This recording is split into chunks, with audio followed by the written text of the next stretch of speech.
Si la matière est électriquement neutre, il se peut que localement, elle puisse être soit positive, soit négative. On appellera ça des ions. À certaines occasions, il se trouve que certains atomes peuvent gagner ou perdre des électrons. Par exemple, l'atome d'aluminium peut perdre 3 électrons. À ce moment-là, si on fait un bilan, on va avoir 13 protons, donc 13 charges positives, 10 électrons, donc 10 charges négatives, ce qui fait que si on fait la différence, on remarque qu'il y a 3 charges positives en excès. À ce moment-là, on notera l'atome d'aluminium Al 3+. Pour le chlore, c'est l'inverse, il va être capable lui de gagner un électron, ce qui fait qu'on aura 17 protons, 18 électrons, et en l'occurrence du coup une charge négative en excès. On écrira Cl-, l'atome de chlore. Ces deux atomes ne s'appelleront plus à ce moment-là des atomes parce qu'ils ne sont plus neutres. Que ce soit Al3+ ou Cl-, on appellera ça des ions. L'ion aluminium, Al3+, et l'ion chlorure, Cl-. Un ion, c'est un atome ou un groupe d'atomes qui a perdu ou gagné un ou plusieurs électrons. L'électron étant négatif, si jamais l'atome ou le groupe d'atomes gagne des électrons, il devient négatif puisqu'il était neutre au départ. S'il devient négatif, on appelle ça un ion négatif ou également anion. Si jamais au contraire il perd des électrons, il perd du moins. À ce moment-là, l'atome n'est plus neutre, mais il devient positif. Et on appelle ça un ion positif ou bien un cation. Comme dit dans la définition de l'ion, si un ion peut posséder un atome ou bien plusieurs atomes, on va donc distinguer deux types d'ions, les ions monoatomiques, c'est-à-dire avec un seul atome, et les ions polyatomiques avec plusieurs atomes. Parmi les ions monoatomiques, il y en a quelques-uns que vous devez connaître, que vous allez devoir apprendre, notamment l'ion hydrogène. Donc celui-là, je l'ai marqué en rouge, il est indispensable à savoir en classe de 3e. Sa formule, c'est H+. L'ion sodium que vous allez rencontrer régulièrement, Na+. L'ion aluminium, Al3+, qu'on a vu tout au début du chapitre. L'ion fer2. Alors, les ions fer2 et les ions fer3. Vous voyez qu'il y a deux types d'ions fer. Il y a le fer2 et le fer3. C'est très simple. En fait, le 2, ça correspond au nombre de plus. Donc, l'ion fer2, ça va être l'ion Fe2+. Et de la même façon, l'ion fer3, ça va être l'ion Fe3+. Avec la même logique, on a l'ion cuivre 2, donc Cu2+, et l'ion zinc qui a pour formule également Zn2+. Alors lui, on va pas mettre l'ion zinc 2 pour une raison qui est simple, c'est que en fait, il n'y a pas d'autre type d'ion zinc. Donc quand on met des chiffres romains entre parenthèses, c'est parce qu'il existe d'autres formes, d'autres ions pour un même élément. Notamment d'ailleurs l'ion cuivre, je ne vous l'ai pas marqué parce qu'il n'est pas forcément intéressant cette année. Il y a également l'ion cuivre 1 qui existe, donc qui a pour formule Cu+.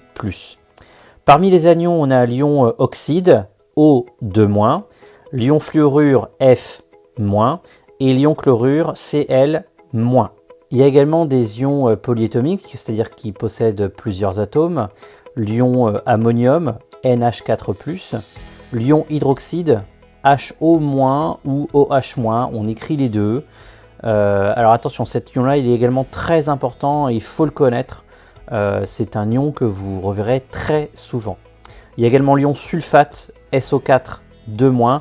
Celui-ci, en fait, vous le connaissez depuis la classe de 6e, puisque l'ion sulfate, c'est celui qui est présent dans le sulfate de cuivre. On peut parler également de l'ion nitrate, NO3-, de l'ion carbonate, CO3, 2-, de l'ion hydrogénocarbonate, HCO3-, et pour finir, l'ion phosphate, PO4, 3-. Les solutions ioniques sont des solutions qui possèdent des ions. Par exemple, l'eau minérale contient des minéraux, et les minéraux, en fait, ce sont des ions. On va voir maintenant comment est-ce qu'on appelle, comment est-ce qu'on nomme ces solutions ioniques. Alors, la construction du nom de la solution ionique est toujours la même.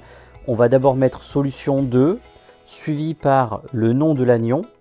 Après, on met un article 2 ou des apostrophes, suivi par le nom du cation. On va regarder le premier exemple. On a Ag+, plus Cl-. On commence par l'anion, c'est-à-dire Cl-. Cl- c'est l'ion chlorure, donc on met solution de chlorure. Voilà. Et ensuite, pour Ag+, c'est l'ion argent, donc on va mettre argent. Ce qui nous donne une solution de chlorure d'argent. On fait comme ça pour tout. Alors, on peut commencer par le plus simple. On a déjà le nom solution donc, de quelque chose de cuivre 2. Cuivre 2, c'est Cu2+. Il nous reste SO4 et SO4 c'est l'ion sulfate. Ce qui nous donne la solution de sulfate de cuivre 2 même, on devrait dire. Ensuite, on a la solution 2. Alors, ce qui est en vert, c'est CO3 et CO3 c'est carbonate. Donc solution de carbonate de fer 2. Et le fer 2 a pour formule Fe2+. Donc ça nous donne Fe2+, plus CO3 La solution de chlorure de quelque chose avec Ag+, et argent, donc ça fait chlorure d'argent. Et la formule de l'ion chlorure, c'est Cl-, ce que l'on met ici. Le nitrate d'argent a pour formule Ag+, plus NO3-. Ensuite, on a une solution de quelque chose, et ça a pour formule Fe3+, plus PO4 3-. On commence par PO4 3-. PO4 3-, c'est le phosphate. Suivi de Fe3+. Donc Fe3+, c'est l'ion fer 3. Donc ça va nous donner fer 3 en chiffres romains entre parenthèses. La dernière solution, qui est une solution avec HCO3-, qui est de ce qu'on appelle de l'hydrogénocarbonate. Donc hydrogénocarbonate.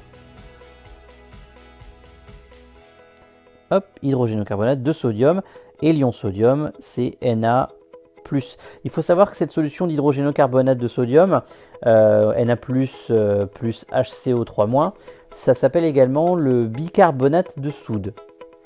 Dans le chapitre précédent, on avait étudié la circulation du courant électrique dans les solides. Et cette fois-ci, on va s'intéresser à la conduction du courant électrique dans les liquides, en l'occurrence dans les solutions. Il se trouve que autant dans un solide, c'est facile, on le met dans le circuit directement avec des pinces crocodiles éventuellement, comme vous avez pu le faire en classe de 6e. Là, c'est pas trop possible avec un liquide. On a besoin d'un appareil qu'on appelle un électrolyseur. Alors un électrolyseur, c'est une cuve au fond de laquelle se trouvent deux électrodes, et ces deux électrodes vont être reliées à un circuit électrique, en l'occurrence un générateur, et à une lampe qui va servir de témoin. C'est-à-dire que quand la lampe s'allumera, ça signifie que le courant électrique passe dans la cuve à électrolyse, et si jamais elle ne s'allume pas, ça signifie que le courant ne passe pas dans cette cuve.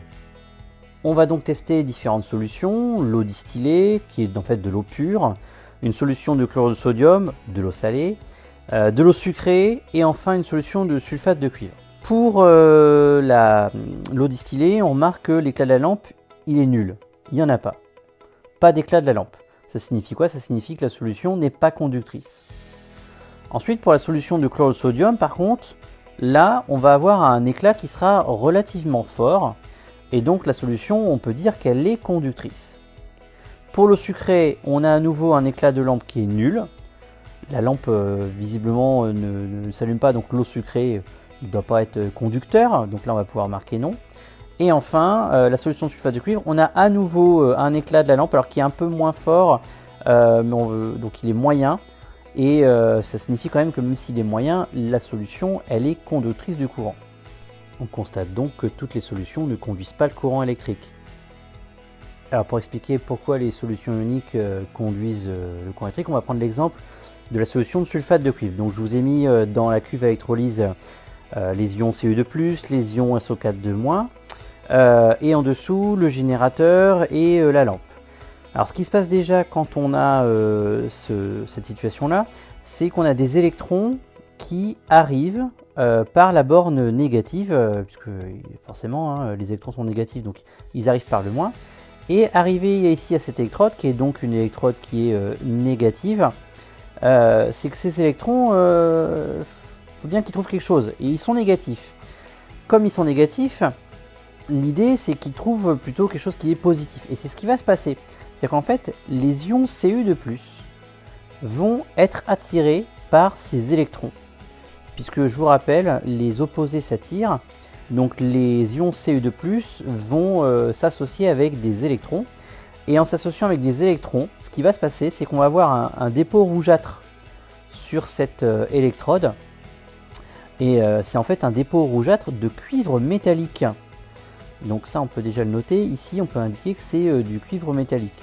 Cuivre métallique. Dans le même temps, ce qui va se passer, c'est que les ions SO4-, eux, ils vont être plutôt attirés de l'autre côté. Ils vont se déplacer là. Et en se déplaçant là, ils vont permettre à des électrons de continuer leur course et de retourner à la borne négative. Ce qui fait que du coup, on a en fait ici une électrode qui est non pas négative, mais positive. Alors, l'électrode qui est négative, elle attire les cations. On l'appelle donc la cathode. Cathode, cation. L'électrode qui attire les anions, on va l'appeler l'anode.